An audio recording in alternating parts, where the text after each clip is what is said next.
And so the Pandas are looking for the next king, right? And they're looking everywhere. And then they find this boy sitting in the Jagannath temple crying and chanting. And they say, oh, this is a great devotee. He should become the next king. So then he becomes king of Puri. And that lasts for a little while. And he gets like fed up with all that nonsense. And he chants his mantra again. And this time, Lord Indra sends a plane for him. And so he goes to the planet of Indra. And he meets Vamanadev and has all these adventures. And then one day Indra seduces the wife of some sage and gets cursed. And he disappears. Nobody knows where he is. So now what are we going to do? Well, we need somebody to be Indra. Oh, how about Gopakumar? So Gopakumar becomes Indra, right? And he describes, there's all these pastimes and stuff. And then finally, he's tired of this Indra business, all this politics and too much sense gratification and all that. So he goes to Vamanadev and he prays, let me out of here. And he chants his mantra. And then an airplane comes for him, and he goes to the planets of the sages, like Siddhaloka and Charnaloka and all these high heavenly planets. And he goes one by one, higher and higher and higher. And he finally gets to Brahmaloka. And Brahmaloka is, of course, the capital of the universe, and it's on the highest planet. And so he's there in Brahmaloka, and Brahma is walking along the shore of the ocean of milk after praying to Lord Vishnu. And just as an experiment, he touches some of the foam on the shore of the ocean of milk. And this huge demon comes out. And Lord Brahma panics and runs away. And then nobody sees him after that. And so everybody's wondering, now what are we going to do? Lord Brahma is gone. So guess what? Lord Vishnu appears and says, okay, Gopakumar, you become Brahma. So then he becomes Lord Brahma for a while. And so he describes how he's making all these arrangements to spread Krishna consciousness all over the universe and stuff like that. It's really wonderful. But of course, he eventually gets tired of that. And so he says, he prays to the Lord, please find somebody else to be Brahma. I don't really want to have all these material engagements and all this stuff. I just want to chant your holy name. So the Lord says, okay, come on to Vaikuntha. Right? And then airplane comes and he's off to Vaikuntha. So then he's in Vaikuntha, and it's a really funny scene where he gets to Vaikuntha. And of course, all the residents have 4 arms, right? 4 hands. So as soon as he gets to Vaikuntha, he sees the doorkeeper, the guard standing by the door, And he falls at his feet. He's, oh, Lord Vishnu, and so on, And the doorkeeper's like, no, don't pay obeisances to me. I'm not Lord Vishnu. And, it's because Gopakumar, he's just a cowherd boy from Govardhan. He hasn't read all these scriptures and all this stuff, He's just but he's very fortunate. And so he has all these incredible adventures. But actually, he's just like a country boy, and he doesn't really know anything. So then, well, he has a bunch of adventures where he keeps meeting these residents of Vaikuntha and mistaking them for Lord Vishnu. And he's like, oh, Lord Vishnu. And they're all like, no, don't pay obeisances. So then, finally, he gets to Lord Vishnu. And when he sees Lord Vishnu, he goes, oh, of course, that's Lord Vishnu, because he's so much more beautiful even than the inhabitants of Vaikuntha. And so, because his rasa with Krishna is friendship, Gopakumar has very intimate friendship relationship. So he runs toward Lord Vishnu to embrace him, right? And all the residents of Vaikuntha are like, no, you can't do that. We got some rules and regulations around here, boy. They won't let him get close to Lord Vishnu. And so he's feeling very conflicted within himself, Well, finally he settles down and he stays there for a long time. But then he meets Narada Muni.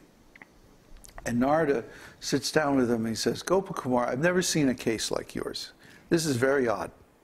Here we are in Vaikuntha, and everybody has a four-arm form except you. You know? Everybody is dressed in all of these opulent robes and decorations and everything, and you're just dressed like a cowherd boy. You know? And what's up with this? You know? And so Gopakumar says, well, I just never thought to change because, you know, this is who I am. So even the residents of Vaikuntha tried to get him to change his bodily form to a four-arm form. And he's like, nah, I'm not into it, you know. I'm just a cowherd boy. So Narada says, I know what's wrong with you. You need to go to the Ramloka and Goloka, Vrindavan planets. So, okay, next thing you know, he goes to the next planet, and he's on Ramaloka. And he walks into Rama's assembly hall, and there's, you know, all the brothers and Hanuman and Sita and everybody, you know, and the whole scene, and he's like overwhelmed, and he pays his obeisances and everything. And Lord Rama just treats him like a good friend. You know, he brings him up and sits him down next to him, and he's like very affectionate and like this. So he stays at Ramloka for a long, long time. But there's still something wrong. He's not quite satisfied in his heart. So he meets Narada again. And Narada says, you know, what's wrong with you? I mean, what's your problem? And he just says, well, you know, I'm just from Govardhan. I'm a cowherd boy.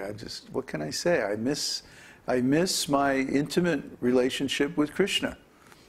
So even in Ramloka, he couldn't be satisfied.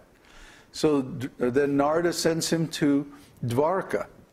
And this is a wonderful scene. This is the whole point of the story. He walks into the assembly house in Dvarka, and Krishna is there with all the yadus. And, you know, there's all these great kings, and, you know, I mean, the opulence is just like astounding. And, you know, he walks into this place, and he's like, you know, trying to remain inconspicuous in the back. And Krishna is like, hey, come here.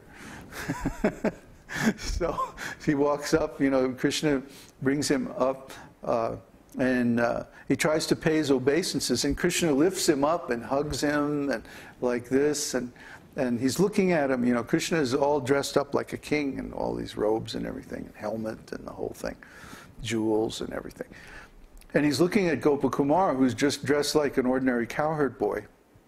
And he says, what's that? And Gopakumar says, oh, that's my flute. You know, because cowherd boys always have a little flute, a little murli flute. So Gopakumar takes out his flute, and Krishna says, can I see that? And so Krishna takes the flute, and he's like looking at it, and he gets this faraway look in his eyes, and he just goes, okay, that's the end of the assembly for today. You know, see you guys later. And he just leaves. And everybody's going, what's wrong with Krishna?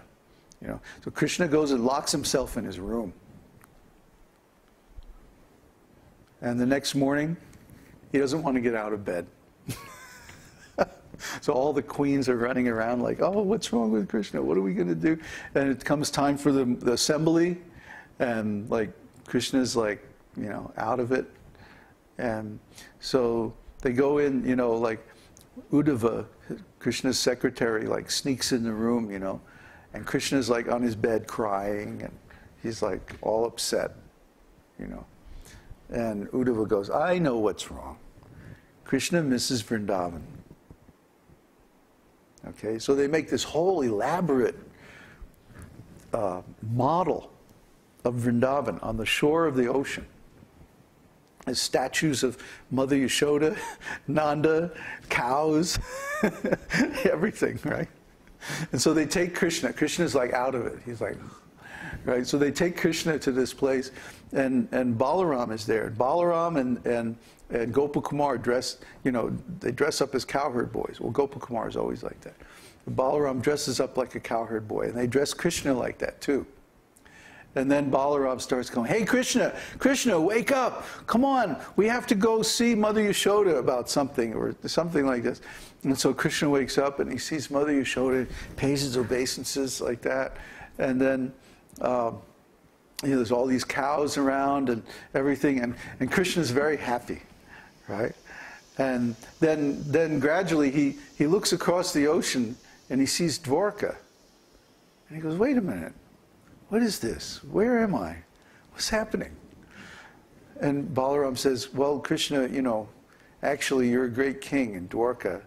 And, you kind of left us there for a while. And so we're, you have responsibilities and, your parents are waiting for you and all like that. And Krishna goes, oh,